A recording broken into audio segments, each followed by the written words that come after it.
जी नमस्कार साथियों, मैं जयंत आज फिर मैं एक वीडियो के माध्यम से आपके बीच विषम परिस्थिति में उपस्थित हूँ। वरना मुझे सोशल मीडिया में कोई चर्चित होने का शौक़ नहीं है। वर्तमान में शिक्षकों की जो स्थिति हो गई है बिहार में, बस मैं शिक्षकों की जो प्रतिष्ठा है, जो बचाने का मुहिम मैं चलाया हूँ संगठन की तरफ से। इस मुहिम को लेकर के मैं नित्य आपके बीच सोशल मीडिया में उपस्थित होने का काम कर रहा हूं। तो चलिए, प्रत्येक वीडियो की तरह हम समझते हैं कि इस वीडियो को भी आप लोगों का सहयोग मिलेगा और आप लोग अधिक से अधिक शेयर करेंगे इस खबर को, ताकि जितना ही खबर शेयर हो रहा है उतना ही साथी हमारे जागरूक हो रहे हैं। जानकारी का अभाव में जो साथी हमारे अपने आप में टूटे हुए महसूस कर रहे थे, उनमें एक नई हौसला आ रही है। तो आप अधिक से अधिक हमारी इस खबर को चैनल को सब्सक्राइब करेंगे और शेयर करेंगे, जितना हो सके अधिक से अधिक बिहार में भेजने का काम करेंगे। देखिए साथियों, हम लोगों की लड़ाई कहाँ थी? हमारी लड़ाई थी समान काम का समान वेतन। सुप्रीम कोर्ट से हार के बाद भी जब हम लोग लड़ाई को छोड़े नहीं, हम लोग इस लड़ाई में लगे रहे। सरकार को लगा कि अब इन लोग धीरे धीरे चलते चलते सब कुछ ले लेगा। एक जो जिसको कहा जाए बुजुर्ग शिक्षक, जो हमारे पहले वाले हमारे जो अभिभावक थे, वो रिटायर करके उनके स्वीकृत पद को समाप्त कर दिए सरकार। अब सरकार नीतीश कुमार जी को कहीं एहसास हो गया कि अब जो इन लोग है नियोजित वाला, ये दूसरा बुढ़वन शिक्षक तैयार हो गया। धीरे धीरे वेतन बढ़ते इन लोग भी 2025, 26, 27 होते होते ये तो 70-80 हज़ार वेतन इन लोग को पहुंच जाएगा।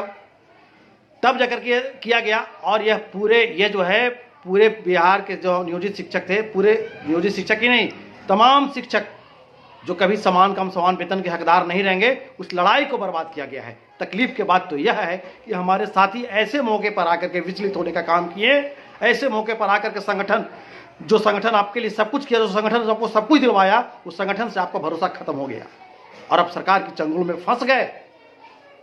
विश्वास नहीं हुआ आपको? अभी देखिए, जब सक्षमता का रास रचाया, सक्षमता की तैयारी की गई, तो हम लोग बहुत कुछ कहे, बहुत रोकने का कोशिश किए, बहुत समझाने की कोशिश किए।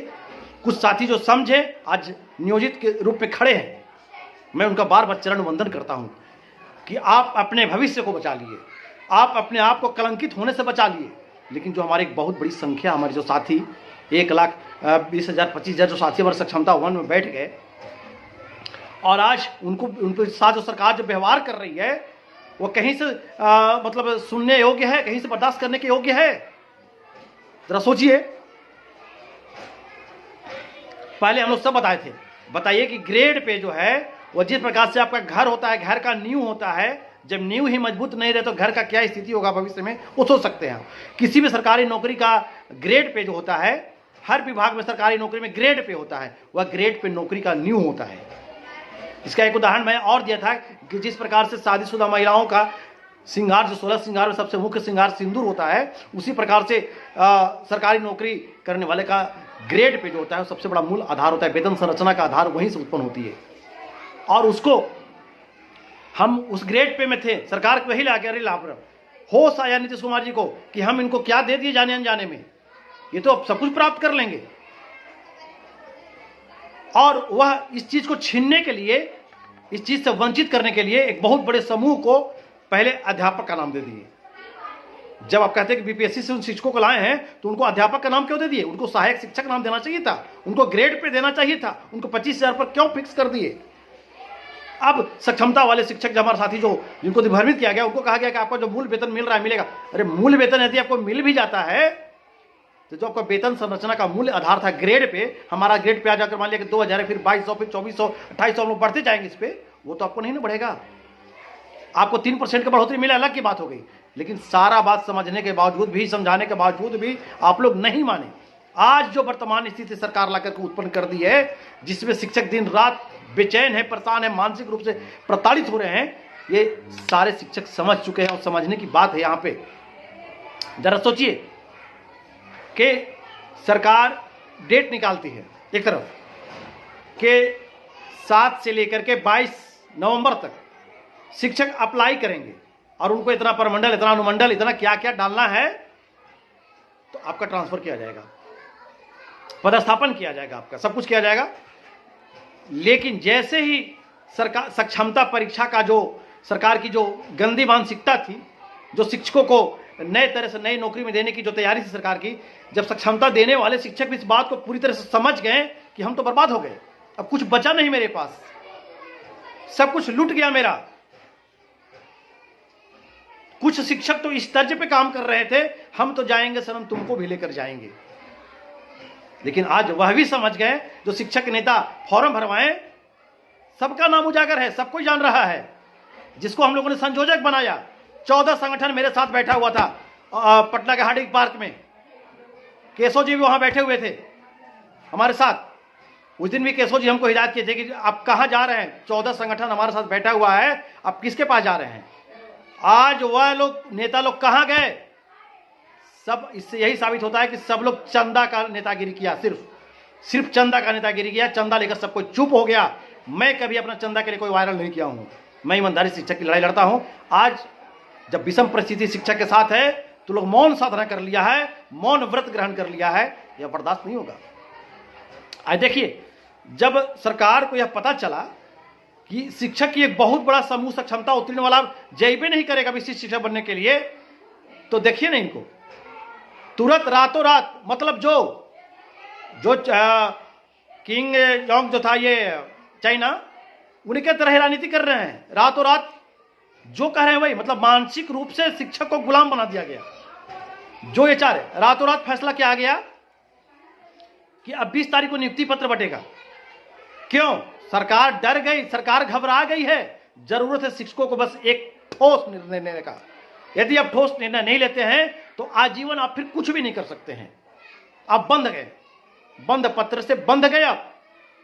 अब देखिए इनको तुरंत आ गया, अरे साहब, माननीय मुख्यमंत्री जी, माननीय शिक्षा मंत्री जी, माननीय अपर सचिव महोदय, आप ऐसा क्यों कर रहे हैं? शिक्षा विभाग को खिलौने की तरह, फुटबॉल की तरह क्यों खेल रहे हैं? क्यों खिलवा रहे हैं दिन रात? नए नए प्लेयर बदल रहे हैं। जब आपका डेट था कि 22 तक अप्लाई करना है, तो फिर 20 तारीख को ही नियुक्ति पत्र बांटने की कौन सी योजना थी? और फिर जब आपके पूर्व में कहे कथन के अनुसार जब नियोजित शिक्षकों को राज्य कर्मी का दर्जा दिया जा रहा था, तो फिर नई नौकरी की बात कहां से आती है? ये तो बिल्कुल विशुद्ध नई नौकरी दे रहे हैं। इससे साबित हो गया कि आपके मन में पाप था, ग्रेड पे छीनना था, शिक्षकों को नई नौकरी देना था। जो वेतन इनका मिल रहा है 48,000 47,000, उसको 34-35 हजार रुपये देने की व्यवस्था करना था। यह तो पोल खुल गया। सरकार घबरा गई और घबरा करके रातों रात निर्णय लेकर के और 20 तारीख को, अब 20 तारीख को बताइए ना, माननीय मुख्यमंत्री जी बांटेंगे नियुक्ति पत्र, सभी जिलों में जिला पदाधिकारी से बंटवाएंगे। और शेष जो हमारे शिक्षक बचे हुए विशिष्ट शिक्षक वाले भाई, सब कुछ लुटा दिए, उनको बांटेंगे प्रखंड में। और सरकार को अभी पता चल गया कि जो हाई कोर्ट में मुकदमा दायर हुआ है पोस्टिंग लेकर के, पोस्टिंग को जिलावार, प्रखंडवार, अनुमंडलवार को मामला को लेकर के, उसका डेट भी शायद 22 तारीख को है कोर्ट में। तो ये सब खेला खेल गए कि 22 से पहले ही सब कुछ कर लो, नियुक्ति पत्र दे दो, और फिर कोर्ट में जाकर के बुलंदी से इनके वकील बोलेंगे, बुलंदी से सरकार का पक्ष रखा जाएगा कि हम किसके लिए बोलेंगे भाई? सब लोग तो खुशी खुशी नियुक्ति पत्र लेकर के विद्यालय बन गया, सब लोग हमारी बात को स्वीकार कर लिया, विशिष्ट शिक्षक बन गया। शिक्षक साथियों जागिए, अभी वक्त है। यदि आप ज्वाइन कर लेते हैं, नियुक्ति पत्र ले लेते हैं, तो आप नई नौकरी में आ गए। आप भूल जाइए जो 20 साल से नौकरी किए। क्या जवाब देंगे आप अपने बाल बच्चों को? क्या जवाब देंगे आप अपने नाती पोते को कि बुढ़ापा में हम 20 साल नौकरी कर करके और फिर से नया फार्म भर के नया नौकरी लिए थे? जैसे हमारा पेंशन नहीं मिला, जो आपको पेंशन मिलने वाला था ना, वो भी नहीं मिलेगा, इसमें वो भी कट गया आपका। अब नया नौकरी, नया काउंटिंग होगा। आज से आप 16 साल का छोड़ा बन जाएंगे, यानी बुढ़ापे में 16 साल का छोड़ा बनाया जा रहा है आपको, नौकरी हटा के नया नौकरी दिया जा रहा है आपको। इसलिए तमाम साथी अभी भी वक्त है, ठोस निर्णय लें। लड़ने वाले कुछ ही लोग होते हैं, सच्चाई की आवाज दबनी नहीं चाहिए।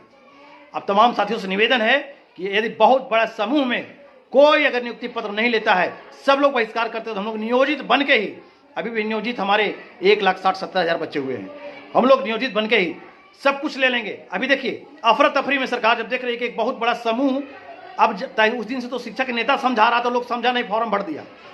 अब सब समझ गया कि सरकार की क्या चाल है, सक्षमता क्या है, सक्षमता से शिक्षा को क्या नुकसान है। अब शिक्षक हम बहिष्कार करना शुरू कर दिया, तो सरकार अफरा तफरी में निर्णय पर निर्णय ले रही है। अभी आया है कि आज कि सक्षमता 2 का रिजल्ट निकालेंगे, सक्षमता 3 का प्रोसीडिंग जारी करेंगे, कैसे परीक्षा हो क्या होगा। महोदय, सक्षमता 3 में तो कोई जाएगा ही नहीं, और सक्षमता 2 में जो भी परीक्षा दिया है ना, रिजल्ट आने के बाद रिजल्ट देखने के लिए तैयार नहीं है शिक्षक। वो रिजल्ट नहीं देखा, काउंसलिंग की तो बातें छोड़ दीजिए। हम लोग नियोजित हैं, सब कुछ मिला है इसी बैनर के तले, और सब कुछ लेंगे, मजबूती से लेंगे, हमारा हक है। संविधान से और न्यायालय से ऊपर कोई नहीं है। न्यायालय के द्वारा फैसला दिया गया है कि ये शिक्षक नियोजित जो है नियोजित रहेंगे। उसमें जो सरकार जो फॉर्म अप्लाई करके निकाली थी, उसमें भी निकाली है कि जिनको इच्छा है वो ये फॉर्म को भरेंगे। आप लोग अभी भी मौका है, संगठन के साथ दीजिए। संगठन हमेशा आपको न्याय दिलाने का काम किया है। सारे राजनीतिक बात को छोड़िए, सारे गिला शिकवा को मिटाइए, एक मंच पे एक विचार को लाइए। कौन नेता आपके लिए लड़ रहा है उसको देखिए, कौन नेता था उसको भूल जाइए, वर्तमान को देखिए। भूतकाल को छोड़ दीजिए, भविष्य को देखिए, वर्तमान को देखिए, और वर्तमान में जो आपके लिए आवाज उठा रहा है मजबूती से उसका साथ दीजिए। अन्यथा योगदान करने के बाद, नियुक्ति पत्र लेने के बाद आपसे वार्तालाप भी बंद हो जाएगी। हम लोगों को क्यों बात करेंगे, किस लिए बात करेंगे, जरूरत क्या रहा। जब आप नई नौकरी में चले ही जाएंगे तो फिर हम आपके लिए चिल्लाएंगे भी तो आपको हम कुछ नहीं दिलवा पाएंगे। इसलिए मैं कोई झूठा वादा नहीं करूंगा। बिहार के तमाम शिक्षक साथी, शिक्षकों की गरिमा को बचाइए, एक मंच पे आइए सब लोग। कोई यदि नियुक्ति पत्र नहीं लेता है, सरकार बैक फुट पे चली जाएगी और हमको नियोजित में सब कुछ देना पड़ेगा सरकार को। इसलिए बिहार के तमाम शिक्षक साथी, अगर हमारी बात आपको पसंद आता है तो आप खबर को अधिक से अधिक शेयर करें, अधिक से अधिक सब्सक्राइब करें, अधिक से अधिक साथियों तक भेजने का काम करें, ताकि जो बिहार में शिक्षकों के साथ आपदा जैसी स्थिति पैदा कर दी गई है सरकार के द्वारा, शिक्षक को इससे मुक्ति दिलवाया जा सके। और शिक्षक को जबरदस्ती जो यह कैद कर करके भेजा जा रहा है कि नियुक्ति पत्र ले लीजिए, इससे शिक्षक बचे और सूझबूझ से अपना काम लें। इन्हीं बातों के साथ मैं अपनी वाणी को विराम देता हूं। जय हिंद, जय शिक्षक, जय भारत।